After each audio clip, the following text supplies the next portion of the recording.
News 18 ಕನ್ನಡದ digital ಕಂಟೆಂಟ್ಗೆ ಸ್ವಾಗತ. ನಾನು ಮಾದೇಶ್.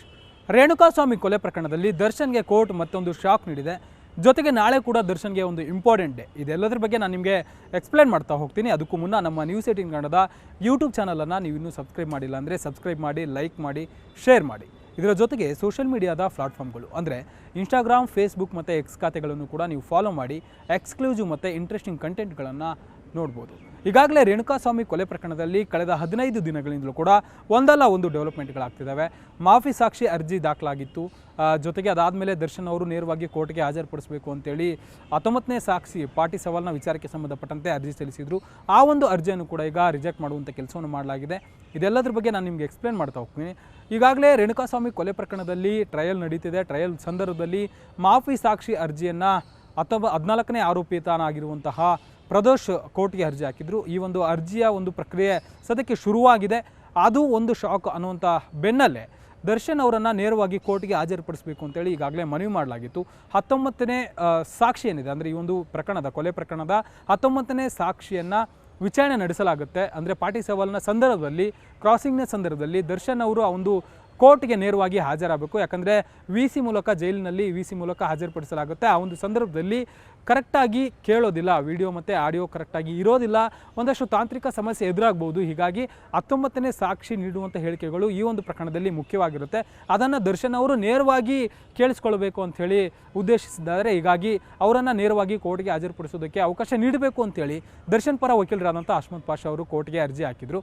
ಆದರೆ ಆ ಒಂದು ಅರ್ಜಿಯನ್ನು ಕೋರ್ಟ್ ಈಗ ರಿಜೆಕ್ಟ್ ಮಾಡುವಂಥ ಕೆಲಸವನ್ನು ಮಾಡಲಾಗಿದೆ. ಯಾಕಂದರೆ ಒಂದು ಅರ್ಜಿಗೆ SPP ಪ್ರಾಸಿಕ್ಯೂಷನ್ ಕೂಡ ಆಕ್ಷೇಪಣೆಯನ್ನು ಸಲ್ಲಿಕೆ ಮಾಡುವಂಥ ಕೆಲಸವನ್ನು ಮಾಡಿತ್ತು. ಯಾಕಂದರೆ ಈ ಒಂದು ಸದ್ಯಕ್ಕೆ ಟ್ರಯಲ್ ನಡೀತಿದೆ. ಈ ಒಂದು ಸಂದರ್ಭದಲ್ಲಿ ಅವರನ್ನು ನೇರವಾಗಿ ಕೋರ್ಟ್ಗೆ ಹಾಜರುಪಡಿಸುವಂಥ ಒಂದು ಪ್ರಕ್ರಿಯೆ ಇಲ್ಲ, ಅಂದರೆ ಪ್ರಮೇಯ ಏನಿಲ್ಲ.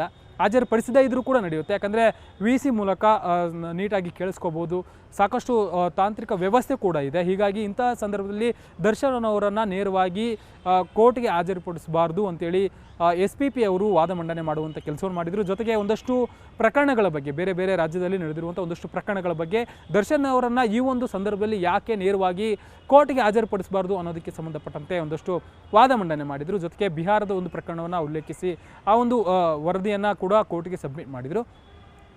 ಈ ಒಂದು ಅಂದರೆ SPP ಅವರ ವಾದವನ್ನು ಮನ್ನಣೆ ಮಾಡಿದಂತೆ ಕಾಣಿಸುತ್ತೆ. ಕೋರ್ಟ್ 59ನೇ ನ್ಯಾಯಾಲಯ ಅರ್ಜಿಯನ್ನು, ದರ್ಶನ್ ಅವರ ಅರ್ಜಿಯನ್ನು ರಿಜೆಕ್ಟ್ ಮಾಡಿದೆ. ನ್ಯಾಯಾಧೀಶರಾದಂತಹ ಸುಜಾತಾ ಸಾಮ್ರಾಣಿ ಅವರು ದರ್ಶನ್ ಅವರ ಅರ್ಜಿಯನ್ನು ರಿಜೆಕ್ಟ್ ಮಾಡಿದ್ದಾರೆ. ಇದರ ಜೊತೆಗೆ ಈ ಒಂದು ಅರ್ಜಿಯ ವಿಚಾರಣೆಯ ಸಂದರ್ಭದಲ್ಲಿ ಪ್ರದೋಷ್ ಮಾಫಿ ಸಾಕ್ಷಿ ಅರ್ಜಿ ಹಾಕಿದ್ರು. ಆ ಒಂದು ಅರ್ಜಿಗೆ ಸಂಬಂಧಪಟ್ಟಂತೆ ಪ್ರಾಥಮಿಕವಾಗಿ ಪ್ರದೋಷ್ನ ಹೇಳಿಕೆಯನ್ನು ಕೂಡ ದಾಖಲಿಸಿಕೊಳ್ಳುವಂಥ ಕೆಲಸವನ್ನು ಕೋರ್ಟ್ ಮಾಡಿದೆ. ಅಂದರೆ ಈಗಾಗಲೇ ಪ್ರದೋಷ್ ತಮ್ಮ ವಕೀಲರ ಮೂಲಕ ಕೋರ್ಟ್ಗೆ ವಿಸ್ತೃತವಾಗಿ 11 ಪುಟಗಳ ಒಂದು ಮಾಫಿ ಸಾಕ್ಷಿ ಅರ್ಜಿಯನ್ನು ಸಲ್ಲಿಕೆ ಮಾಡುವಂಥ ಕೆಲಸವನ್ನು ಮಾಡಲಾಗಿತ್ತು. ಜೊತೆಗೆ ಮಾಫಿ ಸಾಕ್ಷಿಯ ಹೇಳಿಕೆಯನ್ನು ಪಡೆಯುವಂಥ ವಿಚಾರಕ್ಕೆ ಸಂಬಂಧಪಟ್ಟಂತೆ ಪ್ರಕ್ರಿಯೆ ಕೂಡ ಶುರು ಮಾಡಬೇಕಂತೇಳಿ ಕೋರ್ಟ್ ನಿರ್ಧಾರ ಮಾಡಿತ್ತು. ಆದರೆ ಆ ಒಂದು ಸಂದರ್ಭದಲ್ಲಿ ಅದನ್ನು ಆಕ್ಷೇಪಿಸಿದ್ದಂಥ ದರ್ಶನ್ ಪರ ವಕೀಲರು ನಮಗೆ ಸಮಯಾವಕಾಶ ನೀಡಬೇಕು ಅಂಥೇಳಿ 1 ವಾರಗಳ ಕಾಲ ಟೈಮ್ ತೆಗೆದುಕೊಂಡಿದ್ರು. ಆ ಒಂದು ವಾರದ ಸಮಯದಲ್ಲಿ ಹೈಕೋರ್ಟ್ಗೆ ಹೋಗಿ ನಾವು ನಮ್ಮ ವಾದವನ್ನು ಹೈಕೋರ್ಟ್ಗೆ ತಿಳಿಸ್ತೇವೆ ಅಂಥೇಳಿ ಒಂದಷ್ಟು ಮನವಿಯನ್ನು ಮಾಡಿದರು. ಆ ಬೆನ್ನಲ್ಲೇ ಹೈಕೋರ್ಟ್ ಈಗಾಗಲೇ ಈ ಒಂದು ಪ್ರಕರಣಕ್ಕೆ ಸಂಬಂಧಪಟ್ಟಂತೆ, ಅಂದರೆ ಮಾಫಿ ಸಾಕ್ಷಿಯನ್ನು ಆಕ್ಷೇಪಣೆ ಮಾಡುವಂಥ ವಿಚಾರಕ್ಕೆ ಸಂಬಂಧಪಟ್ಟಂತೆ ಹೈಕೋರ್ಟ್ ಕೂಡ ಸೆಷನ್ಸ್ ಕೋರ್ಟ್ನ ಒಂದು ಆದೇಶವನ್ನು ಎತ್ತಿ ಹಿಡಿದಿದೆ. ಅಂದರೆ ಈ ಒಂದು ಸಂದರ್ಭದಲ್ಲಿ ಇನ್ನೂ ಮಾಫಿ ಸಾಕ್ಷಿ ಪ್ರಕ್ರಿಯೆ ಇನ್ನೂ ಕೂಡ ಸರಿಯಾಗಿ ಶುರುವಾಗಿಲ್ಲ. ಇಂತಹ ಸಂದರ್ಭದಲ್ಲಿ ನಾವು ಹೈಕೋರ್ಟ್ ಒಂದು ಕೆಳ ಹಂತದ ನ್ಯಾಯಾಲಯದ ಪ್ರಕ್ರಿಯೆಯಲ್ಲಿ ಎಂಟ್ರಿ ಕೊಡೋದಿಲ್ಲ ಅಂತೇಳಿ ನಾಗಪ್ರಸನ್ನ ಅವರ ಪೀಠ ಅಭಿಪ್ರಾಯವನ್ನು ವ್ಯಕ್ತಪಡಿಸಿತ್ತು. ಈ ಮೂಲಕ ಹೈಕೋರ್ಟ್ ಕೂಡ ತಮ್ಮ ಅರ್ಜಿಯನ್ನು ರಿಜೆಕ್ಟ್ ಮಾಡುವಂಥ ಕೆಲಸವನ್ನು ಮಾಡಿತ್ತು.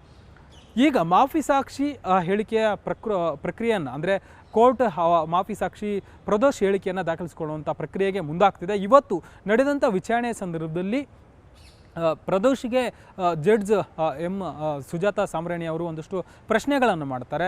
ವಿ ಸಿ ಮೂಲಕ ಈ ಬಾರಿ ದರ್ಶನ್ ಮತ್ತು ಪವಿತ್ರಗೌಡ ಸೇರಿ ಎಲ್ಲರನ್ನು ಕೂಡ ಇವತ್ತು ಕೂಡ ವಿಚಾರಣೆಗೆ ಹಾಜರುಪಡಿಸಲಾಗಿತ್ತು. ಆದರೆ ಎಂದಿನಂತೆ ಎಲ್ಲ ದರ್ಶನ್ ಮತ್ತು ಲಕ್ಷ್ಮಣ್ ಆಗಿರ್ಬೋದು, ಬೇರೆ ಬೇರೆ ಆರೋಪಿಗಳು 6 ಜನ ಏನಿದ್ದಾರೆ ಅವರೆಲ್ಲರನ್ನು ಕೂಡ ಎಲ್ಲರನ್ನು ಕೂಡ ಒಟ್ಟಿಗೆ ಹಾಜರುಪಡಿಸಲಾಗಿತ್ತು.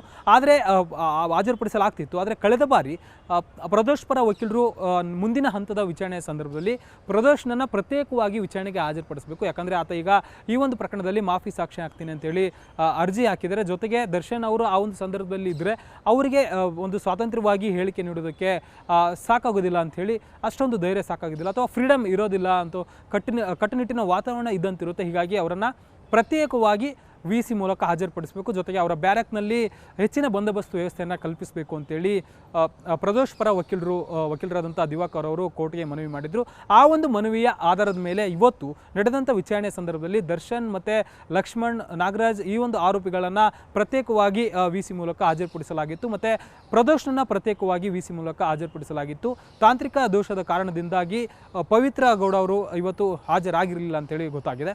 ಮತ್ತು ಈ ಒಂದು ಸಂದರ್ಭದಲ್ಲಿ ಪ್ರದೋಷ್ನ ಹೇಳಿಕೆಯನ್ನು ಪಡೆಯುವಂಥ ಕೆಲಸವನ್ನು ಕೋರ್ಟ್ ಮಾಡಿತು. ಅಂದರೆ ನೀವು ಕ್ಷಮಾದಾನ ಅರ್ಜಿಯನ್ನು ಕೋರ್ಟ್ಗೆ ಹಾಕಿದ್ದೀರಲ್ವಾ, ಮತ್ತು ಬರವಣೆ ಮೂಲಕ ನೀವು ಅರ್ಜಿ ಹಾಕಿದ್ದೀರಾ ಅಂತೇಳಿ ಅವರಿಂದ ಆರೋಪಿತ ಪ್ರದೋಷ್ನಿಂದ ಕ್ಲಾರಿಫಿಕೇಷನ್ ಪಡೆಯುವಂಥ ಕೆಲಸವನ್ನು ಜಡ್ಜ್ ಮಾಡಿದರು. ಈ ಒಂದು ಸಂದರ್ಭದಲ್ಲಿ ಹೌದು ಸ್ವಾಮಿ ನಾನು ಹಾಕಿದ್ದೇನೆ ಅಂತೇಳಿ ಪ್ರದೋಷ್ ಈಗಾಗಲೇ ತಮ್ಮ ಮಾಫಿ ಸಾಕ್ಷಿ ಅರ್ಜಿಗೆ ಸಂಬಂಧಪಟ್ಟಂತೆ ಕೋರ್ಟ್ನ ಮುಂದೆ ಒಪ್ಕೊಂಡಿದ್ದಾರೆ. ನಾಳೆ ಅರ್ಜಿಯ ವಿಚಾರಣೆಯನ್ನು ಮುಂದೂಡುವಂಥ ಕೆಲಸವನ್ನು ಮಾಡಲಾಗಿದೆ. ನಾಳೆ ಪ್ರದೋಷ್ನಿಂದ ಮತ್ತೆ ಮಾಫಿ ಸಾಕ್ಷಿ ಅರ್ಜಿಗೆ ಸಂಬಂಧಪಟ್ಟಂತೆ ಹೇಳಿಕೆ ದಾಖಲಿಸಿಕೊಳ್ಳುವಂಥ ಕೆಲಸವನ್ನು ಕೋರ್ಟ್ ಮಾಡುತ್ತೆ. ಈಗಾಗಲೇ ಈ ಒಂದು ಪ್ರಕರಣದಲ್ಲಿ ದರ್ಶನ್ಗೆ ಸಾಕಷ್ಟು ಆಘಾತ ಉಂಟಾಗಿದೆ.